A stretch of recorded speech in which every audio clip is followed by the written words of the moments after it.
Welcome to the Red Dice Diaries. This podcast is a rambling journey through the wonderful world of RPGs from the viewpoint of a long-time GM and player.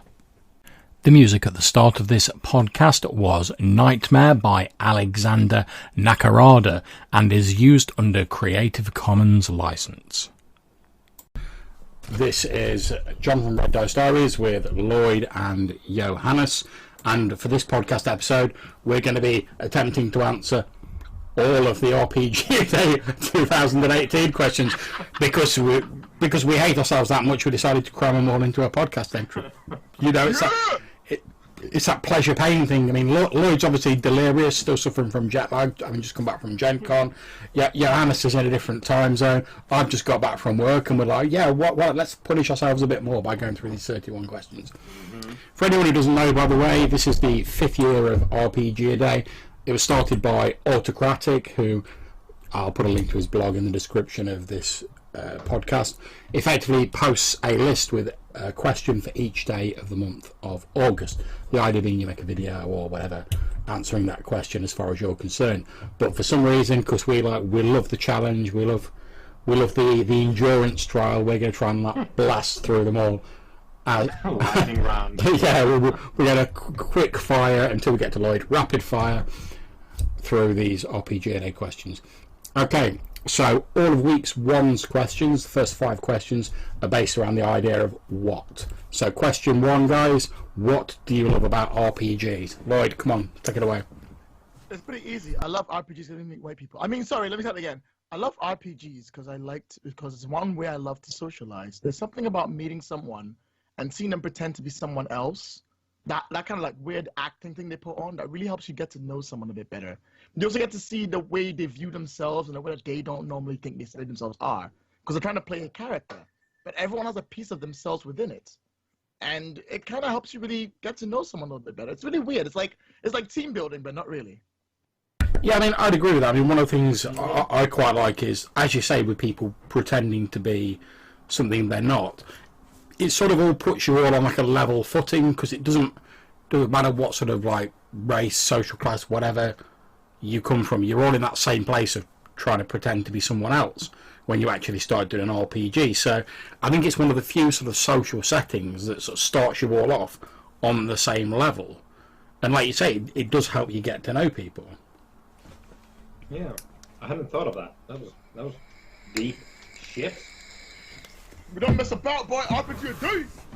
That date, month of August. That's right. Okay, so anyone else got anything to say on what do you love about RPGs? There's got to be a bit more than this, because we all put like far too much time into RPGs. Lloyd even works on RPGs. I have a million things to say, but we have 31 questions to answer to. Yeah. all right, guys. We'll move on to the second question if you like. I'll still go for the go on. first one. So I was thinking about this earlier today, and I couldn't really like nail down a proper answer, because the love is sort of like spread around the questions here, right? Because there's a lot of different aspects to it, like you said. But I think one of the things that really appealed to me is it's sort of the same thing as when you read a book, let's say fiction. So you get to experience and sort of travel to all of these different stories and places, and that's especially in RPGs, because you get to sort of make the story for yourself. I think that's one of the best things for me, at least, in RPGs. Yeah, I mean, I think to link to that, I mean, I think one of the things I like now, sort of as I'm running and playing RPGs, is one of the things that really used to like fuck me off when I first started playing RPGs. And I've said this before when I've been playing games with yourself, Johannes. It's that bit when, like, as the GM, the player characters turn around and do something entirely unexpected. Mm-hmm. And it's like, now, because I've got a bit more experience. Well, when I first started, that used to like infuriate the shit out of me. And I was like, I've planned all this adventure and I've drawn all these maps, and the players are ruining my story. Yeah, just take your notes into the trash. That's it. Flip the table. You know how it goes, but it's like now I've got that experience with like GMing, and it gets to that point where the players turn around and they do something unexpected. You can just go, all right, That's okay. Yeah. But that's great. Let's run with it. Yeah. And I find it far more entertaining now, because if everything's scripted, I already know what's going to happen. Whereas, as we've sort of seen in recent sessions, when people like do crazy, unexpected things, I'm like, oh well, this takes the story off in an entirely new direction that I hadn't considered, and it makes it interesting and exciting for me as the GM. Okay. Right. Question 2. What do you look for in an RPG? So, Johannes, what do you look for in an RPG? Again, like you could answer like 1,000 different answers to this, but in an RPG, I want to have a compelling theme that is supported by design that is actually crafted for that thing. So a strong, compelling theme, which is obviously going to be subjective to everyone who plays these games, but I want to have the design of the game support and propel that theme forward when you play. Cool. How about yourself, Lloyd? What do you look for in an RPG? I look for a game that's mechanics and settings help me tell the stories I want to tell. I don't always use settings, but I use a lot of mechanics. And the way I tell stories, the first thing I don't look at a game is, can this game tell the stories the way I tell stories, and can we work together? For example, pretty much in every single game I play, the first thing I do is, how would this game do me getting on top of one carriage, and I was moving, and jumping off that carriage to another carriage that is moving? What are the mechanics for that? And from there, I can tell whether the game is good. If it's like 2 rows, I'm like, oh, that's not bad. If it's like 20 rows, I'm like, really? No, I'm out. Hey, well, at least we know how it works in Legends of Sherwood, man, because I did it in your game. Yeah, pretty much. Yeah, down like that. That's usually that's like my normal go-to. I look at the mechanics and go, can these mechanics support the kind of game I want to play? Because at the end of the day, setting doesn't really matter. You can play the setting in anything, but I want to know if the mechanics support my play style before I do anything else. That's what I look for in the game. I mean, I think in terms of mechanics for myself, I look for a set of mechanics that has me covered for the majority of situations, but isn't so extensive that I feel like every little thing that happens, I've got to sort of look up like a unique subsystem for it. I mean, for instance, the sort of the way I judge systems, rather like you were talking about, Lloyd, with your idea of like what happens if you're on a cart and you jump off it. The way I always look at them is I think, right, okay, so what happens if a player just like suggests something entirely random? How would I handle that in the mechanics? And if a system's got like a sort of fallback mechanic, effectively, so like in D&D you can always make an attribute test or a saving throw for like pretty much anything, with some modifiers, and various other games have got similar sort of fallback mechanics that you can use. I like that. I don't like games where I'm like, all right, okay, they've it's the second Thursday of the month and they're wearing one sock and they're trying to run through the streets with a one-eyed whippet at their heels, and I'm like, oh shit, I best look at the specific rules up for that. So you're talking about our Lamentations game there, I think. Well, that is part of the reason why I like OSR games, but it's also why I like Fate, because they're very sort of simple rules, but they pretty much allow me to like cover whatever I want. And they also have the benefits of, because they're simple, if I do want to change a little bit or tweak a little bit, I've not got to worry about loads of interlocking different rules that I can potentially wreck without even considering it. Okay, anyone else got anything for question 2? I don't think so, no. Yeah, I think we're good. Okay, so question 3, which originally when I looked at this, I thought it said what gives a game slaying power, but it's actually what gives a game staying power. Can we answer that question instead? Let's answer both of them. Fuck it. Let's do a twofer. Yeah. Okay, so slaying power. Lloyd, go. What gives games slaying power is incredibly fun writing that jumps out at me and makes me basically go, yeah! If I read a book and I'm like, oh shoot, this is incredibly fun. You know what book I read last that gave me that feeling? It was Masks. You open it up, and I'm like, okay, it's good, it's great. And you open page 1, and there's the beacon on the freaking like first real full screen page just chilling out. I'm like, I'm dead. I just died. This game just killed me. It's the greatest game ever. I'm done. I'm sold. Boom. Done. No, I agree. Gameplay preference. I agree with you about Masks, man. Because obviously I was like loving it already, like reading through it, and then as soon as I got to like the Nova page, it was just like the game just went, oh, you thought that was good, and then just like turned the dial up a little bit more. What do you think about it now? So yeah, I think the sort of I haven't read Masks through like page for page, but the authorial voice in especially like PBDA games is very appealing to me as well. And I know that there's a subset of people who, for example, let's say Apocalypse World, they find the language there to be sort of like it distracts them somehow, but I found it to be very thematic and enjoyed that. yeah, I mean, for me, I mean, I think one of the things that gives the game staying power is, right, I say it's got to be a concept and mechanics sort of working together that immediately capture my imagination. If I'm reading through a book and I'm like, oh, I can't wait to run a campaign of this, maybe I can fit a one shot in. I've got time, I've got space, I can fit a one shot in somewhere. Then it's a good sign for the game. I'll probably come back to it. I mean you've played like a fair bit of Tremulous together, Johannes, and that's another game where as soon as I started reading it, I was like, yeah, I love all these toolkits. I can see loads of different possibilities. Great for one shots. I'd also love to try like running a campaign of it, which I've not done. I know you have, but immediately, I mean, I'm a big fan of sort of like the Cthulhu mythos anyway. But reading that, it immediately sort of grabbed me, and I was like, yeah, I want to run this game. Yeah, and as for Tremulous especially, like there's obviously again like staying power. Loads of things could do that. For Tremulous, it's, at least for my part, I had the campaign that I played with dozens of sessions, and a lot of that was sort of it turned into the sort of like traditional campaign where I make some shit up and then we play. But it started as a result of the generation tools in the book. And that is, like, as you know, we've been playing Tremulous. That gives you dozens of at least one-shots that you could play.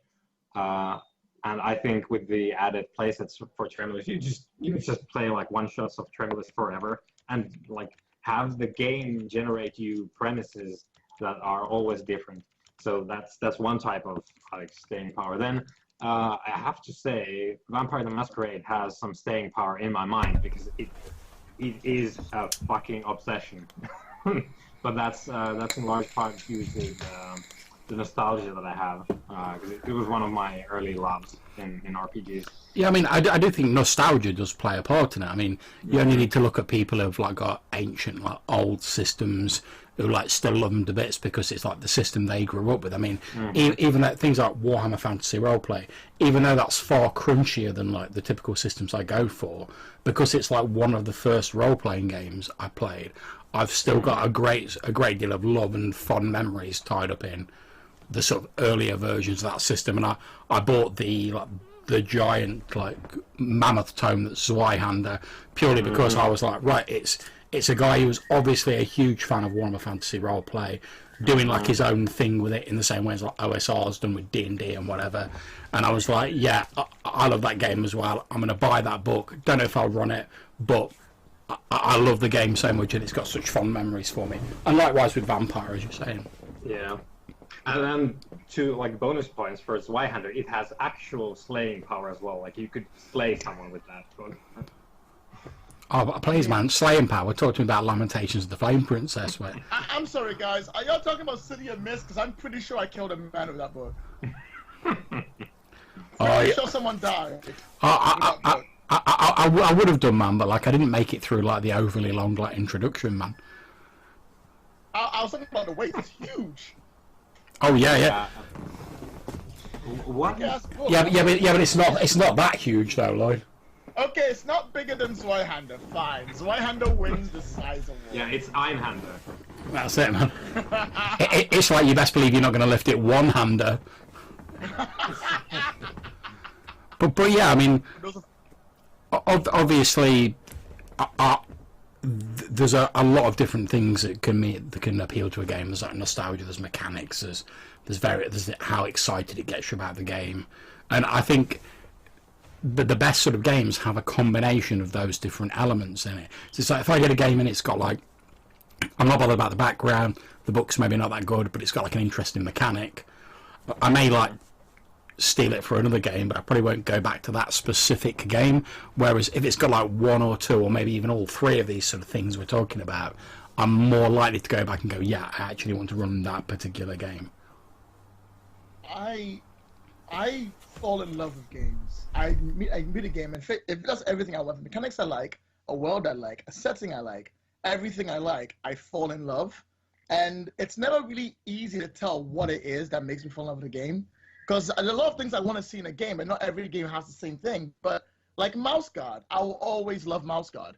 I mean, usually people think, well, Lloyd, that game is way too complicated for you. You like more lighter games. But to be honest, Yeah. Mouse Guard to me is exactly what I want. It's got a whole bunch of cool mechanical things you can do. It's got like a card mechanic for doing cards. It's got like a skill gaining mechanic. It's got like a wise mechanic, and all these things added together just makes it perfect. And I love it. And once you love a game that just fits for you in that beautiful, wonderful jigsaw in your head, there's nothing that can change that.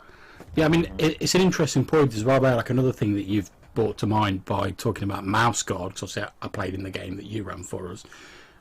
Games where they let you play sort of, I suppose, unique characters, and I don't mean in terms of like, oh, I'm playing some random class or I've got some like ridiculous powers.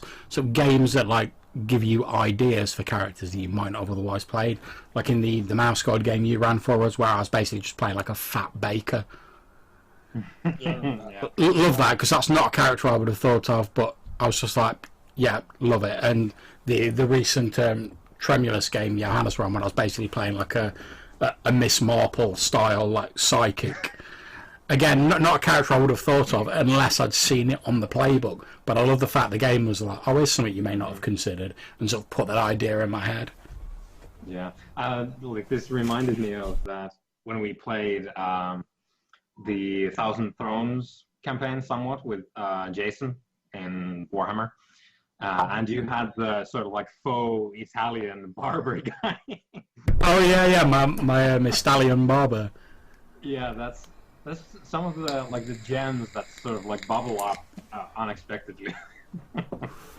It's one of the things I like as well is because I try, and when I'm making a character, I'll often like refer back to like interesting like side characters I've seen in films. So for the Italian barber we're talking about, it was Sacha Baron Cohen in Sweeney Todd, where he does the sort of, he does the guy who's got like the faux Italian accent, but he's not actually Italian. He's just like a con man.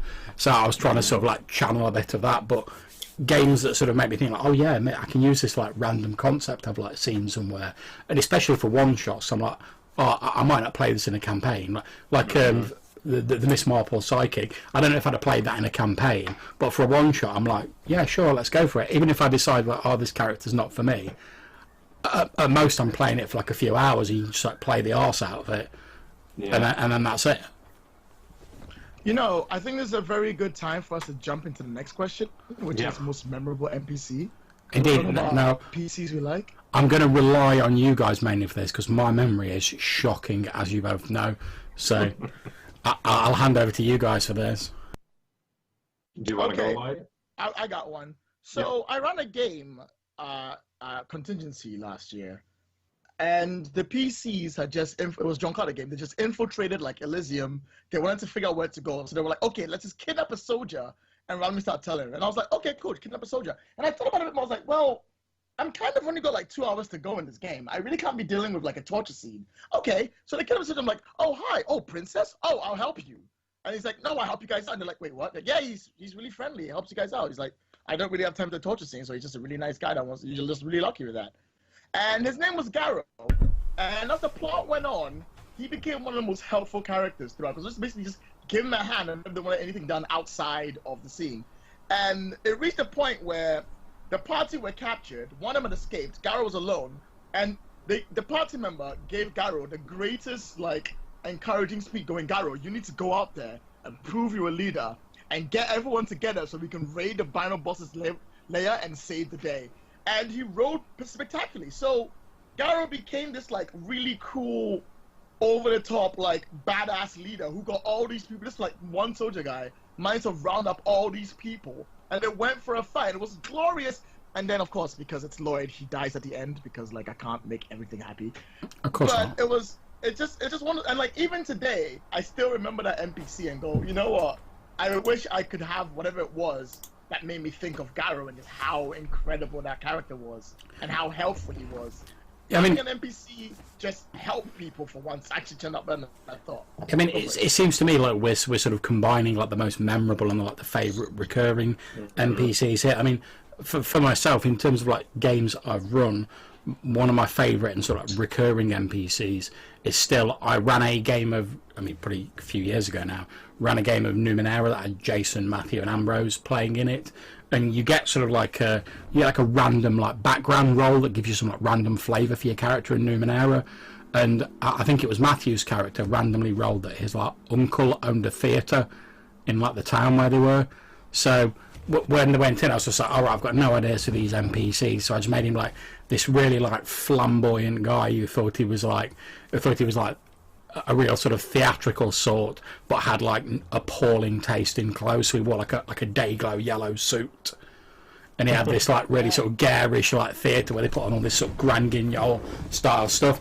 And literally, like, it didn't matter what was going on in the game. Like, they're like, oh, we're finding out that like the world's not really the world, and we're actually clones of like other people and stuff like that. But literally, at every session, there'd be some point where someone would be like, "Why don't we go to the theatre and see what your uncle's up to?" Just because they were like, "Oh, we like the NPC. Let's like go and interact with him for a bit." And that was one of like my favourites in my games. In terms of like favourites in other games, certainly for like the games that you two have run that I've played in, I think for yourself, Lloyd, it's got to be Princess Ganymede in that Conan game. Just like trying to get that woman like married off to someone, and then a father like turning up at the end, and he was like, "Oh, I'm like old Conan," but and she's not going to marry someone. We're like, "You best believe after all this, she's marrying somebody." give a fuck what you say, old Conan. She's marrying somebody. We've spent too many sessions trying to like pull her ass out of the fire to not have this wedding go ahead. You know the best part about that game, right, was that you only spent like 4 sessions. Dan had spent 8 trying to get this woman married. Yeah, so I love Princess Ganymede and all of that sort of vibe. And for the games that I've played and that Johannes has run, it's got to be Tombstone out of your recent vampire game.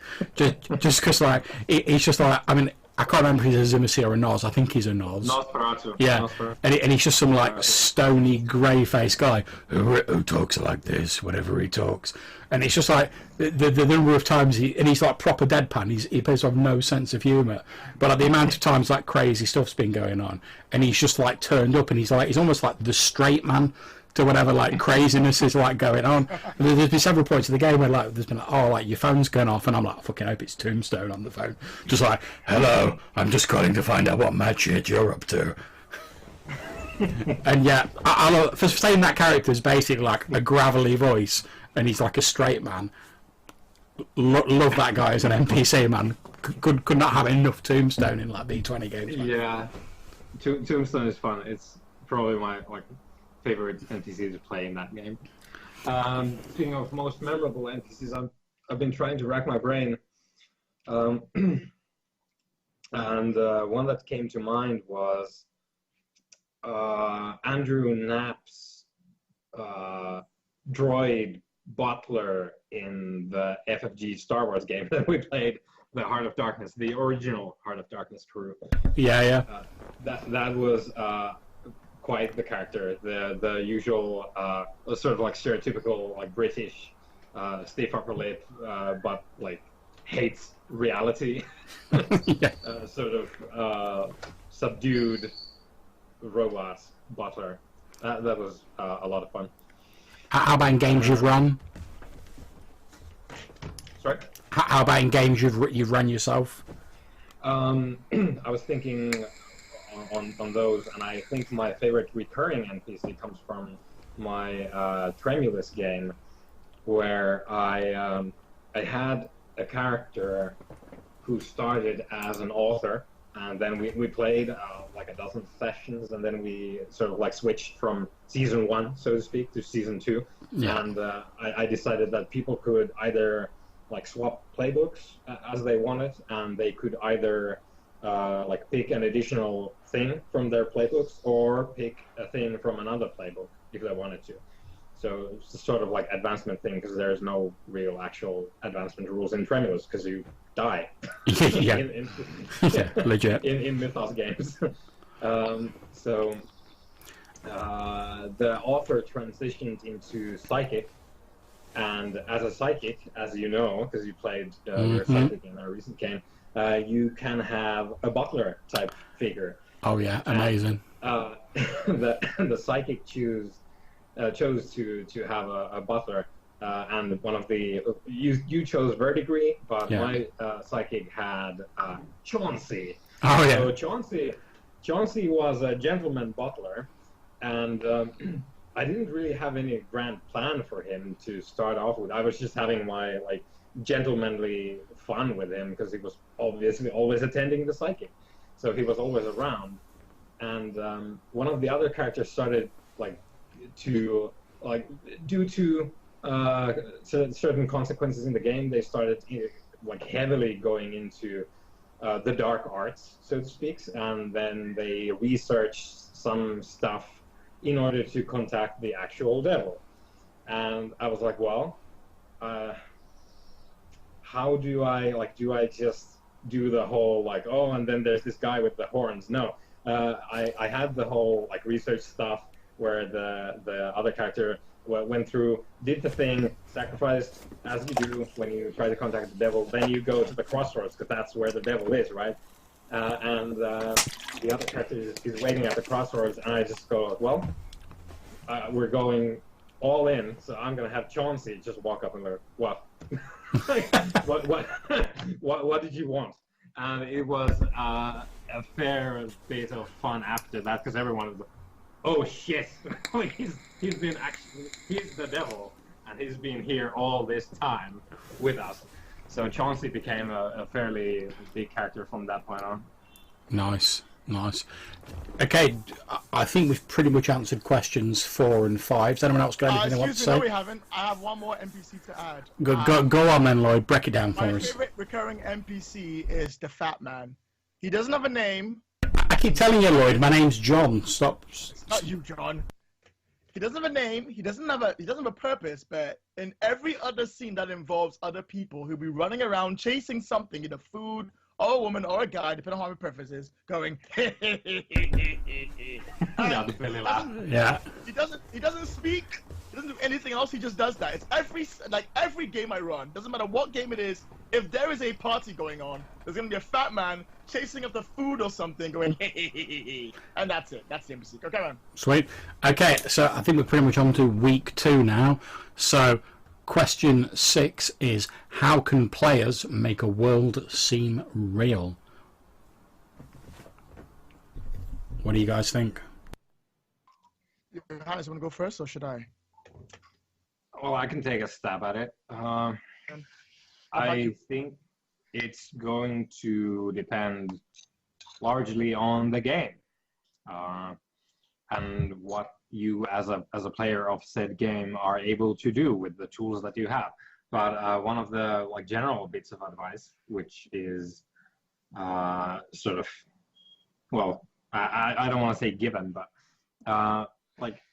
treat stuff that happens in the game with the severity that is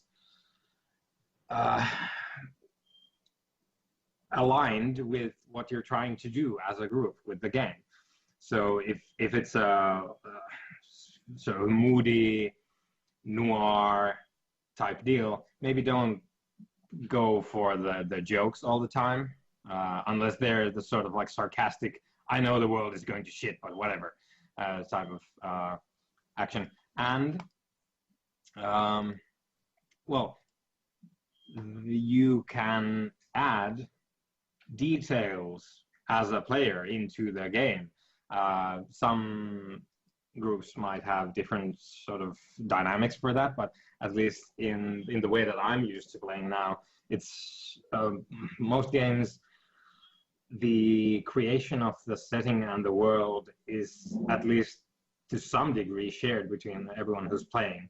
So you can add to the world, thereby making it more real by inputting stuff from customs, items in the world, and yeah, that sort of thing. There's a lot I could ramble on about this, but Yeah, I mean, I think I agree with that. I mean, my answer for how can players make a world seem real is obviously we know that the GMs sort of invest a lot in like creating and running worlds, even if it's a pre-designed campaign setting. They still put a lot in.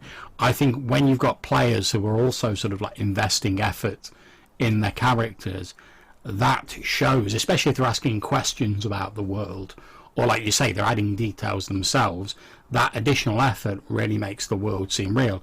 It's the difference between having someone turn up and say like, oh, I've got a character who comes from this village over there. He was raised in a poor family and he went away to sea to try and seek his fortune, got injured, came back to his hometown, looked after his sick mother for a bit, etc., etc. Then having someone just roll up and be like, oh, I'm playing a third level fighter. I actually have a slightly simpler version of this. If you want to make players seem if players want to make a world seem real, pay attention. The most simplest way you can do it in the world is simply by taking notes. If you meet an NPC and then an NPC comes back and you say the NPC's name and you remember the interaction you had with the NPC, eventually the world will build around you. A GM can only work so much, and your backstories are great, and for that's what made the world for real, but it might not always come to play, especially in like a three game session or something like that, where you're not going to have to go back and see your mom and dad. But if all you do is just remember the NPC's name, or just take notes, every time you come back to reference that note and remember that person, the world is going to build more and more. Soon you come to expect things from the NPCs you meet and the places you go, because you've been there before. You remember what they were like. Memory starts to build familiarity, and then eventually it will just dive right down to nostalgia. And then you start just turning up and say hello to people. It's fantastic. And yeah, that's how I would say you would make the world seem real. What do you think, Johannes, while we quietly talk because John is distracted? I think you're right on the money there, and I think it's a continuation of the same sort of thought, maybe coming from a different direction, of like adding stuff to the world that I was talking about, because at the end of the day, nothing exists except the things that you're talking about at the game. If you can recall the context for the stuff that you're talking about, it's real. It's more real. The more stuff that you can remember and talk about, the more real it is. That's it. I mean, I'm a big fan of sort of like making notes as a player. I mean, because most of the games I play are online, I've normally got like a notepad window open and I just jot things down as we're playing the game. And it's not like massive sort of like paragraphs of like notes. It's just like odd little things to like remind me of stuff. So like if I meet an NPC and I'm like, oh right, okay, he talks in like a low gravelly voice and he's always looking for like a dodgy deal, always looking to like sell something shady, I'll note that down so like when he turns up again, as you say, Lloyd, you can be like, all right, I know what this guy's deal is, and you can react to him as though he's like a real person, rather than having to be like, oh GM, have we like met this guy before? Oh, what does this guy look like? The thing I hate the most is when I make an NPC and the players can't remember the NPC's name, or even like who they are. It drives me absolutely. I'll raise you one. I always have one NPC where they sort of remember the shape or the sound of the name, and then it turns into like a joke. Like if you have even like the slightest tinge of like some sort of exotic name there, they'll forget about that, and then they just go like, John, what's his face? Oh yeah, that guy, whatever. Yeah. And then I hate you guys. The nickname that they came up with replaces in their like memory the stuff that is real. That name gets crossed over the original one, and the fucking nickname that they came up, which is usually a joke, gets put in. It's so that's happened to me almost in every. But I've got. I can see why that'd be frustrating, but it does sound like something that might happen in real life. You know, like how many times have you like met someone once or twice, and you're like, oh, what's his name? And like, if they had some like outstanding characteristic, you'd be like, oh, you know, that guy with the moustache, you know. And you describe them like that, and that becomes like how you describe them if you can't remember the name. So I do think that sort of, in its own way, is still making the world seem more real, because you're still sort of like, I might not remember his name, but I remember the NPC, and I'm still sort of reacting to what he was, even if I can't remember his name. Yeah, it's more about. I guess it's just like a personal point of annoyance for me. It's like. No, it's this. I said it. I've said it so many times. Can you please write it down? That's it. I mean, I do think that's one of the handy things in the games we've been running, like using Roll20 recently. So I know both you and myself have sort of like put the NPC notes up. So, and it's like, even if you make notes like I do, there's always like the odd bits and pieces you miss out. So having like a sort of handy list of like NPCs, you can look at the name, and as once you've got the name, you'll be like, oh yeah, that's that guy we met here, and it starts you remembering like the other things. And it's like, if I do forget someone, I could, like playing in your V20 game, I can quickly look at the list and then go, oh yeah, it's Bishop Santiago or whatever, and crack on with it, rather than having to like, stop you and say, oh, what's that guy called who's like one of the bishops? Yeah, what's the bishop? Like, you know, the important guy. Yeah, you know, that woman who trained me on the paths of enlightenment, you know. What's Like her that. face? Yeah. As if I'd ever forget Bishop Kinley's name. Okay, so I think we've answered that question. So question 7 is, how can a GM make the stakes in a game important? I've got Can I a. take this one? Yeah, no, sure. I did the first one first. You take this one next. Go on then. Okay, so again, I have several answers. The most simple one being make it personal, and that like can be detailed in any way you wish. And one of the simplest ways is to, well, depends on the game, but usually there's stuff on the character sheets that you can use and make the game about that, and that, like in one fell swoop, your game is all about important stakes, because it's all about the characters. Ending the world plots are impersonal to the extreme, and I don't think they.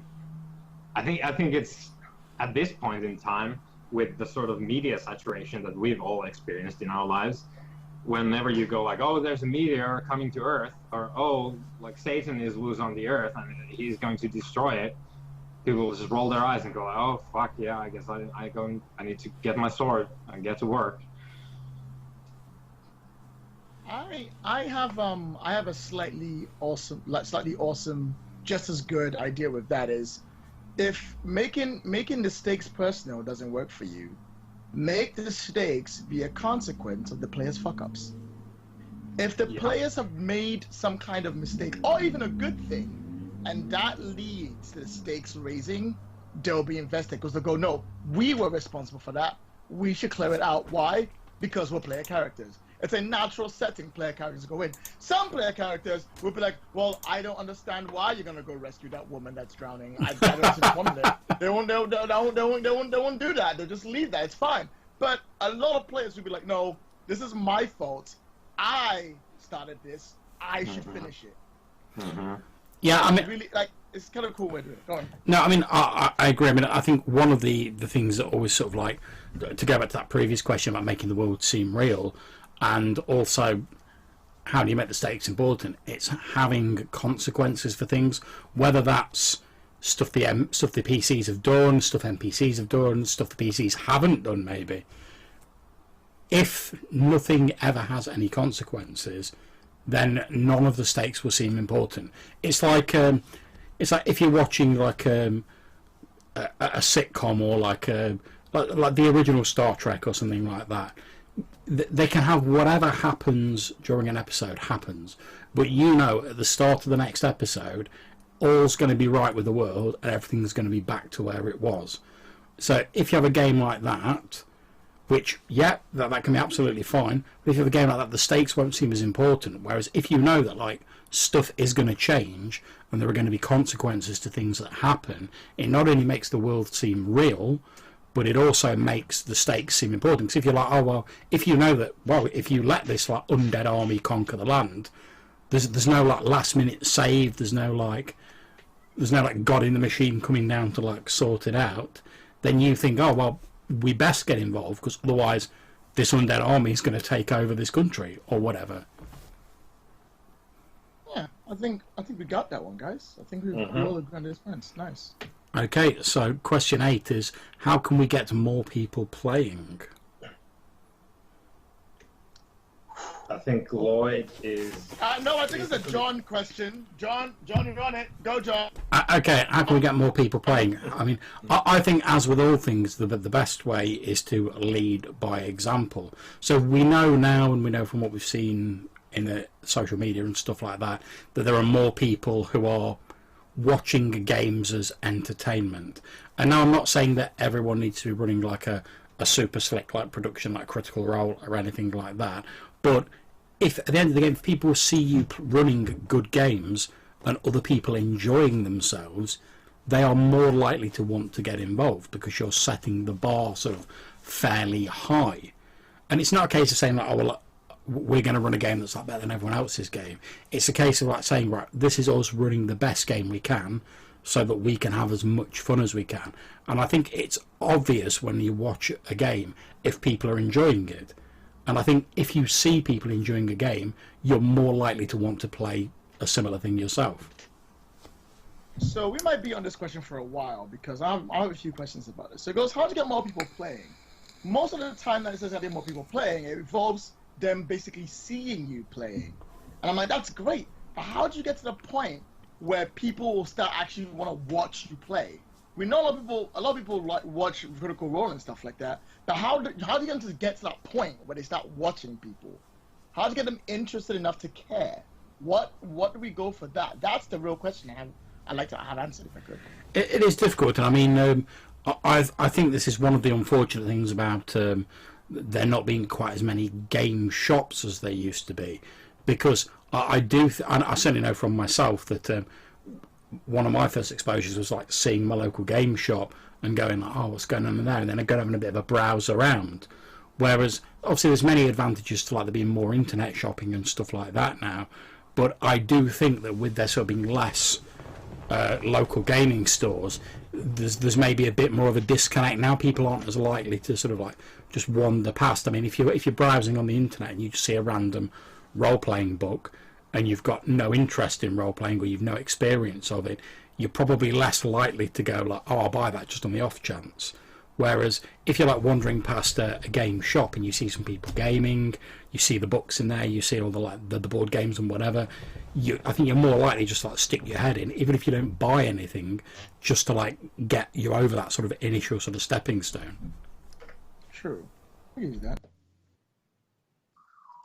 I think there's some amount of, and this isn't like the silver bullet for this thing, but there's some like bleed that's occurring in different sorts of gaming circles. What with the whole, I think like Critical Role is in such a spotlight when it comes to this right now. They are currently the most visible thing, I think. And well, for example, the work that Matthew Mercer and the rest of the voice actors that play on that on that game, they, at least Matthew, brings in probably quite a lot because of his collaborations with the people who make the games that he voice acts for. Recent example being Pillars of Eternity 2. So Matthew does several voices for that video game, and the people who make that video game have made specific Critical Role content for that video game. So you get more exposure to people who already play these sort of computer role-playing games when you insert like Critical Role stuff into those games, even if it's just like a voice pack for a character or whatever, or like some graphics that you could like make a character look like a Critical Role character. I think at least that's one way. It's sort of like the exposure is being bled into like different gaming demographics. Yeah, I mean, I think another way of sort of getting more people to play is when you do get sort of like newer people coming to the game, is obviously, as well as trying to make sure they have as much fun as possible, is sort of like accepting the fact that when someone first comes to play an RPG, they're not going to have all the rules down, that they're going to get things wrong, they're maybe going to slip out of character and stuff like that. Basically, they're not going to be perfect when they play their first game. And who is perfect when they play role-playing games? And don't say you are, Lloyd, before you say anything. Aww. So I think, like I say, just when you get trying to actively like bring new people in, and then accepting the fact that it's going to take them a while to get into the sort of swing of things, and not sort of like demonizing or criticizing too much for that. I mean, yeah, if they say to you, "Oh, like, how can I like step up my game or whatever?" Yeah, give them advice. That's great, but it should be like giving them advice, not sort of saying like, "Oh, I'm telling you this because you're shit at role playing." I feel our community, as nice as it is a bit tough to get into in the first place if you don't know someone already in it. And I think that's the real thing, is that you have to know someone. You can't just go, well, I don't know about role-playing games, I'm gonna jump. I mean, you can, that's how I did it. But it's a lot easier for a lot of people. Tons of people will just be like, I know someone who does this. I want to test it out and go there. And then they'll want to invest in more. So whenever we're trying to tell people about the hobby, we've got to make sure we're a bit like you say, a bit more polite, and not just, we don't know if you belong here. Also, we really should not be giving people bullshit to prove whether they're a real gamer or not. Like, oh, well, are you really a D&D player? How long have you played D&D? Have you played first edition? Well, that doesn't make you a real D&D person. Oh, do you only play story games? Oh, well, I guess you're not really counting. Oh, do you only play OSR? More like OS Bore, am I right? Like, we can't do that. Also, by the way, OSR, you still suck. We can't do that in any shape or form to keep this up. Like, Shots fired. We've got to, like OSR is actually really inviting to most people. And the way they go through story games are also really inviting, but like the way they do, like pretty much all of them are really inviting, but they all require you to know someone already in it. If you come in blank, it's always that tiny bit of friction you have to go through where you get gatekept. Gatekeeping is a massive problem in our hobby, and if you got rid of that, a lot more people get in there. We somehow have this idea that because it was not cool in those days, we should keep it not cool just for us. And I'm like, no, we're not responsible for making other people like the hobby. We're not. But at the very least, we shouldn't throw them away. Like, bring them in. Unless they're douchebags, then kick them the fuck out. Okay, so has anyone got anything more to say on how can we get more people playing? Just play games, and preferably with new people every once in a while. Mm-hmm. I know that I certainly could use some of that advice. I tend to get attached to the same kinds of groups. Yeah, I mean, I think it's a comfort thing, isn't it? If you find because obviously if you find a group of people who like suit your particular style of gaming, who you get on with, you tend to sort of like gravitate naturally towards them because you feel comfortable and you're going to get a good gaming experience with them. But I agree with you. I mean, I need to do that a bit more myself, sort of get in with like role playing with some newer people and running games for some newer people, and I think that's potentially one of the reasons why I've been enjoying doing the games on demand so much with yourself, Lloyd, at UK Games Expo, because it's random people coming up who you've probably never gamed with before, or like maybe once or twice or whatever, and then just like running a game for them and like having to adapt on the fly to like new people. I think you're absolutely right. Like, that's kind of why I wanted games on in the first place. It started off as a GM for beginner thing, where we invited people who'd never played games for to try it out, and it's grown into games on demand. But my whole idea is that, hey, look, if you never played a game before, but you happen to be at UK Game Expo, just turn up. Just turn up and do it. I'm trying to make people like the hobby. Yeah, I mean, and I'm giving them as often as I can. I quite like the thing with games on demand where like the GMs will have like 4 or 5 games, like a group of players will just turn up and you're like, right, this is what I've got. What do you fancy?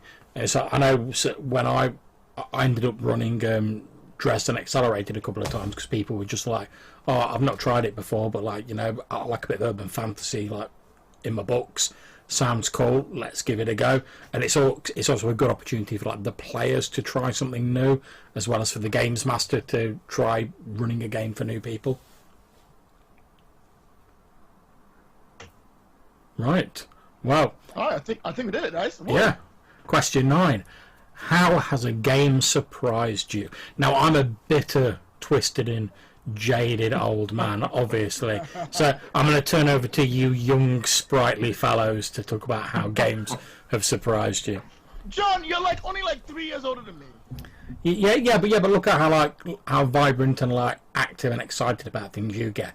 Whereas I'm like sat in a corner like smoking my pipe with a bag of Werther's Original, talking about how like Hovis was better in the good old days. Johannes, you got this one, or do you want me to start? Well, if you have something to go on, you can start, because I'm still bridging up some thoughts on this. I'll tell you how a game surprised me, because I'll talk about Lady Blackbird, my favorite subject. So before I played Lady Blackbird, I didn't really understand the whole idea of just like free-form role play. I was like, well, no, you gotta get a story, you gotta write it down, gotta have a book, gotta make sure you know the plot's going, gotta get that railroad up in there. Wow! And then a friend of mine was like, Lloyd, try Lady Blackbird. But I'm like, this game sounds dumb. I don't know what you're talking about. I'll give it a shot. And I gave it a shot. And I remember specifically the moment it was where we were playing the game. We'd done the first bit. They had just got to Haven. No, they haven't got to Haven.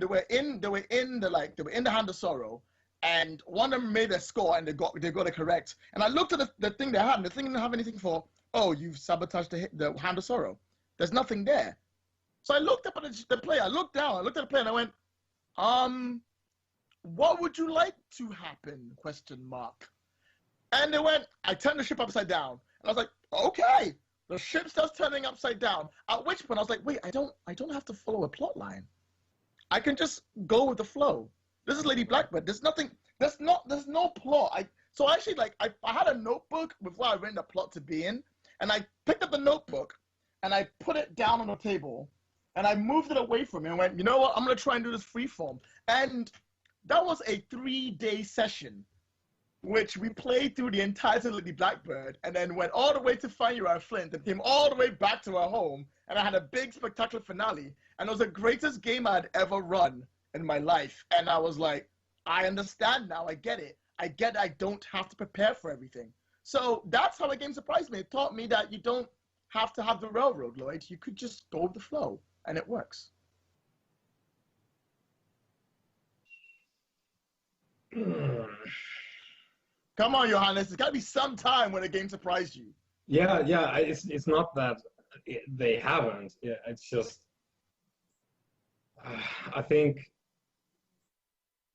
for the most part, well, the easiest thing for me to go after would be quite similar to yours. So when I got into Powered by the Apocalypse games and Burning Wheel, my understanding of games and their structure changed quite a bit. Once I got those two designs to click in my head.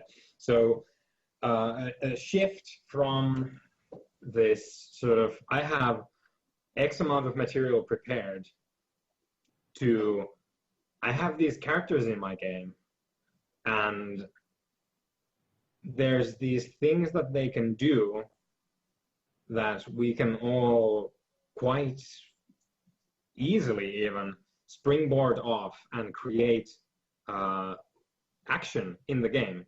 I think that shift when I can't really point out the time or like place in the timeline when that happened, but that's a thing that I couldn't have expected it, because all I knew before was something different. Yeah, I mean, I've got, mine's a sort of fairly similar one. It was the first time I played Dungeon World, well, first time I ran Dungeon World, and as I'm sure you guys know, the sort of the way Dungeon World suggests you do like your first like introductory session is you come up with like a basic sort of background, saying like, oh, your characters have all grown up in the same village, there's this going on nearby and it's ruled by this person. And the way it suggests you sort of fill that in is you ask the players questions So one of the players that goes, oh, I want to play an elf, and you're like, so you turn to them instead of going like, oh well, the elves are here, they do this, here's a huge handout on the elves. You say to them, you say, oh well, are there many elves near this village? And you ask them a series of questions which you use to fill in that session. And I'm not saying that I do that for every game, but like yourself, Johannes, sort of reading that for the first time, I was like, oh right, so I don't have to like 100% plot out absolutely everything. And I think the thing I tweak most in games is sort of like the balance between my prep and sort of how much improvised stuff I do.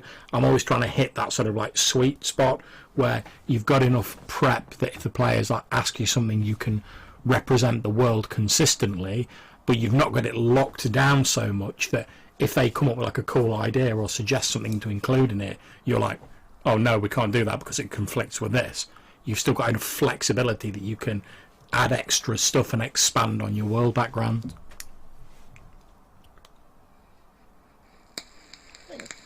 Okay. Question number 10. Indeed. How has gaming changed you? I know more white people. I mean, does that count? That counts, right, guys? To be fair, there's a lot of us about, man, so... If I was to say how gaming has changed me, it's probably how I view stories nowadays. I used to always like a book with like just big ass action scenes and stuff like that, but gaming has really taught me that sometimes personal stories about just a dude just trying to find his daughter, that really is where the real fucking genius lies. And gaming has changed the way I look at the way people tell stories. All the books I used to read back in the day, they're not as exciting to me anymore because they used to be just full of like dumb crap and like all the video goes through. But I'm like, no, I'm not that kind of person anymore. I've learned that maybe telling smaller, easier to read and nice stories are more important. Also, I work in the gaming industry, so I guess technically that's changed me too. I'll give it that too. Yeah, I mean, I think for myself, it was like, so before I started role-playing, I sort of came from like a wargaming background. So obviously the wargaming, it's all about rolling those dice and like moving your figures across the map and stuff like that. And that was pretty much what gaming was for me. So role-playing was the sort of the thought that there could be more than just like combat and rolling dice. And don't get me wrong, I still love like a high action combat in a game. That's grand.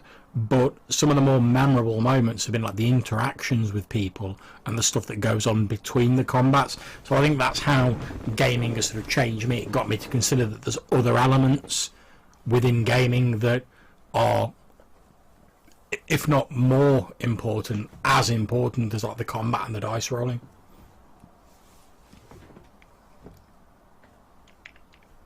Come on, Johannes, do it. Break it down. I think the thing that's at least most important to me as far as being changed by gaming is probably like when you spend such time in, albeit fictional, shoes of other people. I think you gain quite a lot of perspective and maybe you gain a little bit of social savvy in between the gratuitous violence and mass murder. Maybe there is a little bit of like social intelligence to be gained. Yeah, I mean, I'd agree with that. I mean, I think certainly for myself, I've become more comfortable with like speaking with people who maybe I don't know that well or I've just sort of met in passing, whereas certainly when I was younger I wouldn't have been like confident enough to like speak to people or just like have a general conversation with people I didn't know. Whereas I think gaming has made that sort of social interaction a little bit easier for me. Yeah, and just, I think part of it for me as well is because you spend time in all these worlds, meeting all these people, killing all of them, albeit, but I